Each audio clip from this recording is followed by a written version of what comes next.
Hey guys, what's up? It's Steve. So I've had a few people ask me if I will cook a brisket on the new recteq Bullseye. So that's what we're gonna do today. So let's go ahead and get started.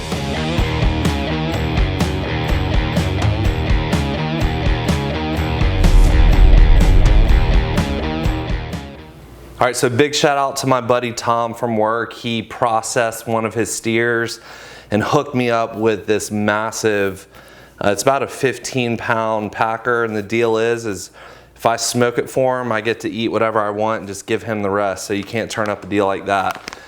I have been using the Black Ops rub from Oak Ridge Barbecue for years now. It's just my hands down favorite rub on brisket, so that's what we're gonna be using for this cook. And I've got a large pan here. I'm just gonna get it light coat of mustard on it and rub down. We'll be back in just a second. All right, and that's it. We've got this gorgeous looking brisket here rubbed down with the Black Ops rub.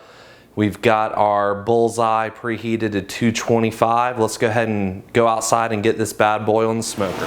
All right, so again, the Bullseye is preheated to 225. Go ahead and get the lid open here. I've just got a little drip pan down below to catch some of these juices. I might use that for a basting sauce when I go to serve it.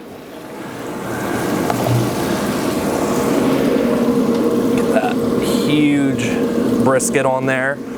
And then I do have the meat probe that comes with the Bullseye. I'm gonna put it in the thickest part of the meat right here. Slide in there. And this is gonna go all night, guys. I'm gonna shut this lid here. It's rocking 225. I'm not gonna check it till tomorrow morning because this is gonna be a long cook. So we will see you guys in the morning. All right, it has been about 13 and a half hours. I checked this about 30 minutes ago. We're already up around 195. That's what the recteq is reading on the meat probe. I checked it in a couple different areas. That's more like 185 there. 188. This thermopin is sliding straight through this brisket like butter. We're more like 195 there. So I like to get these guys up to about 200 degrees. So probably got another hour.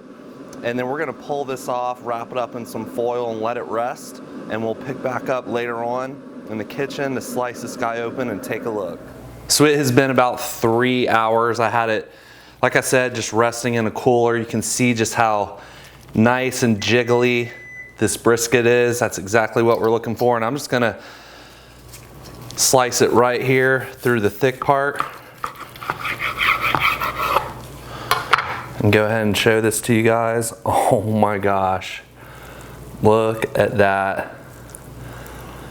Woo! Squishy, squishy. Amazing smoke ring. The bark held up great. Mostly because I didn't wrap it. Sometimes I do, but this is what you get when you don't. The bark is incredibly intact and hard still. That is a gorgeous looking brisket. All right, so I have my favorite taste testers here. Addie, why don't you go ahead and show everyone just how juicy and tender this brisket is and how easy it's just gonna pull apart. Pull that guy apart. Almost no effort. Tender. Ella, let's see the bark on your piece. Nice little bark, would you agree? It's really good, yes. All right, take a little taste and let me know what you think, girls. That tastes delicious. Mm-hmm. Is there a good little smoke flavor to it? Mm-hmm. It's really tender, like you said. Awesome. Yeah, it was an easy cook. I need to teach y'all how to do this. Mm-hmm. All right, well, tell everybody bye. Bye. See you next time.